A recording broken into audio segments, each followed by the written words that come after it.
friends, my name is Ritchie, and I like to talk about things that can make most people uncomfortable. And my latest podcast really hits a nail on the head.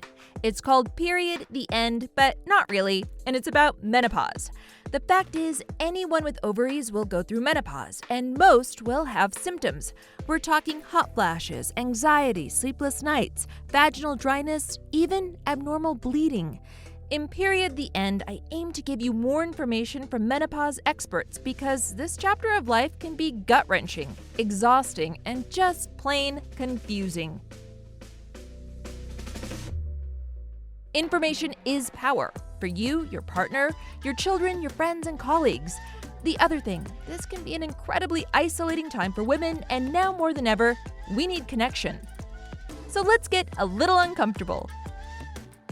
Actually, I should have said, let's get really uncomfortable. In this episode, I'm going to introduce you to a menopause certified provider who helps women connect with their intimate anatomy. Yes, this is a podcast about menopause, but it's important to talk about the intersection between the change, sex, and how we experience or feel about our bodies, which is where Dr. Debra Wickman comes in. Wickman is a director of female sexual medicine, vulva disorders, and menopause health at Banner University Medical Center in Phoenix, Arizona. She's been in her current role for about a decade. Before that, she was delivering babies.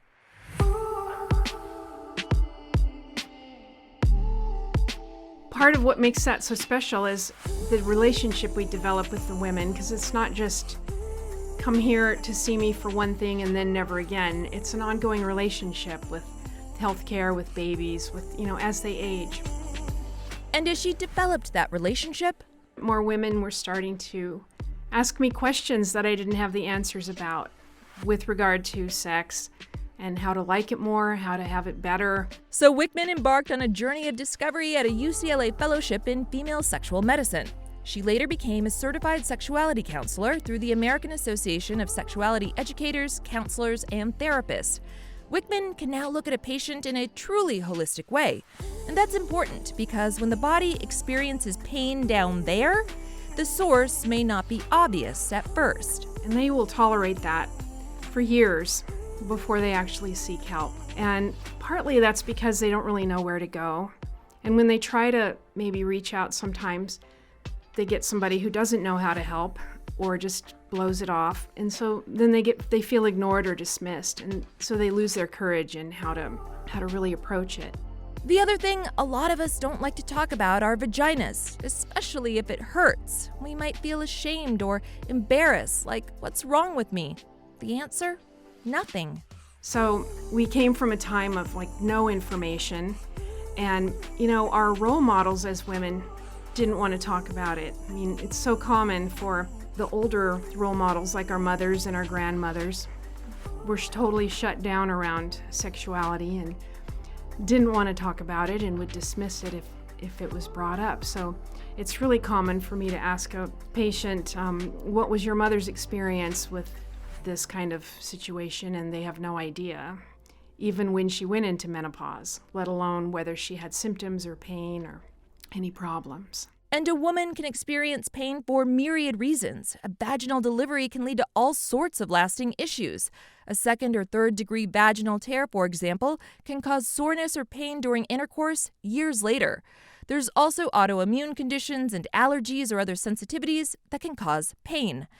Throw in menopausal symptoms like vaginal dryness and thinning of vaginal tissues, which can lead to micro-tearing, and that can make sex unpleasant real fast.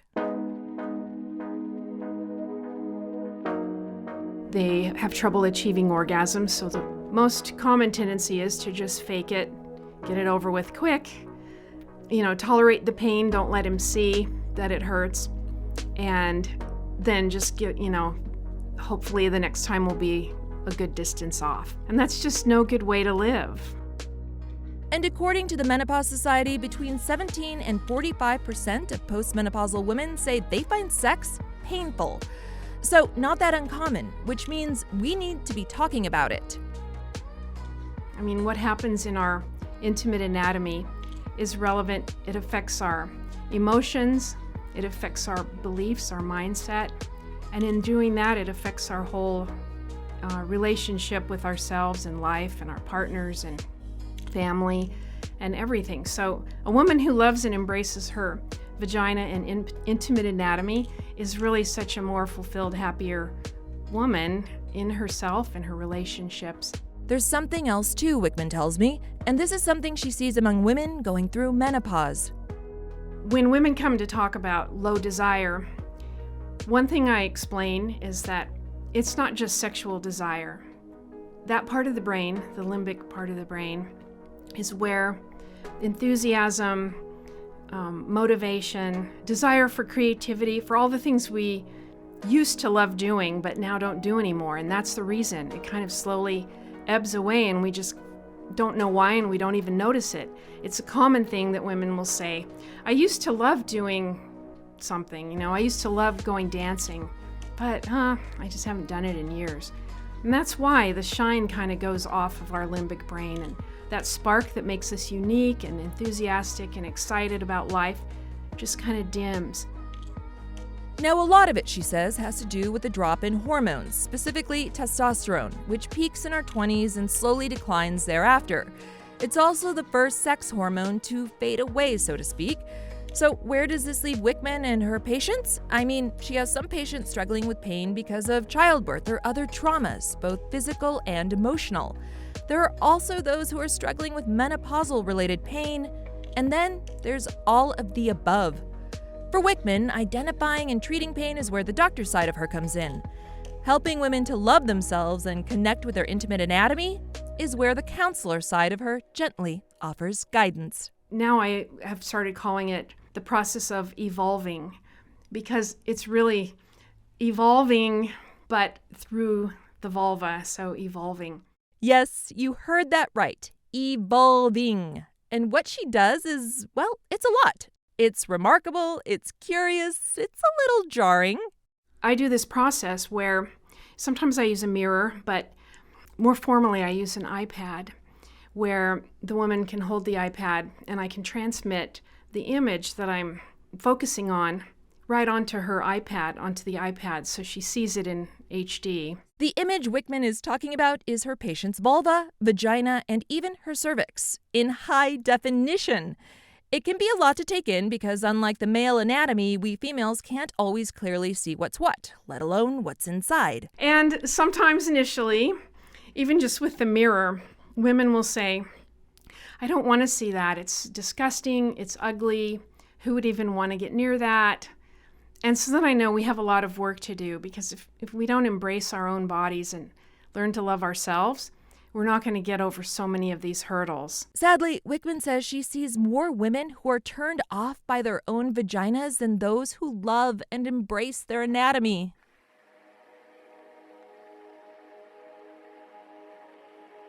And then if you're so turned off with your own anatomy, how do you think your partner is going to be turned on by it?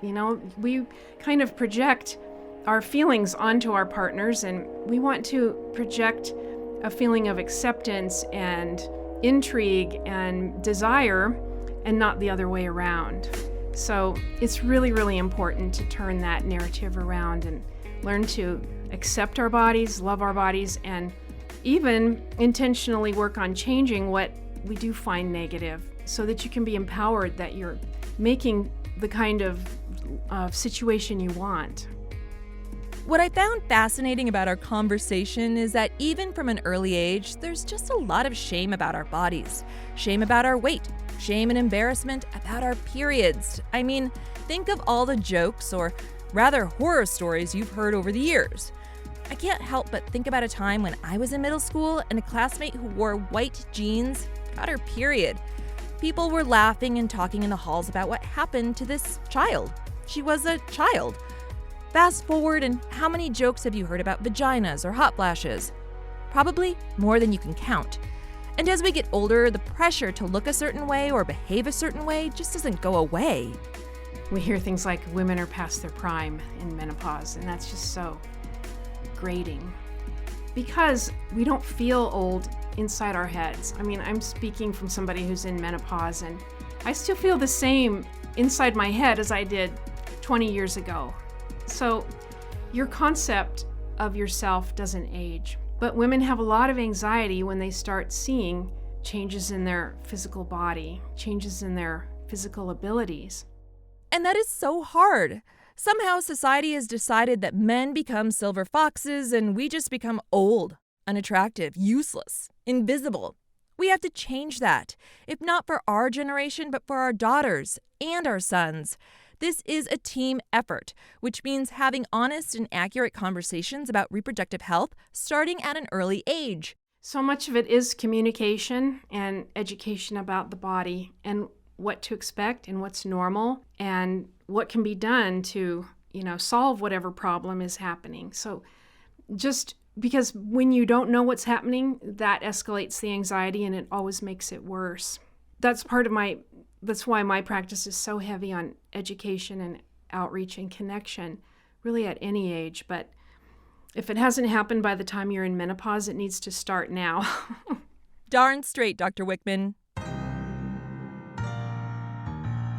Thank you for joining me on this incredible journey about menopause. We hit on so many topics over the last 6 episodes. I could not have done this without my incredible colleagues at KJZZ News in Phoenix, Arizona, who supported this idea from the very beginning.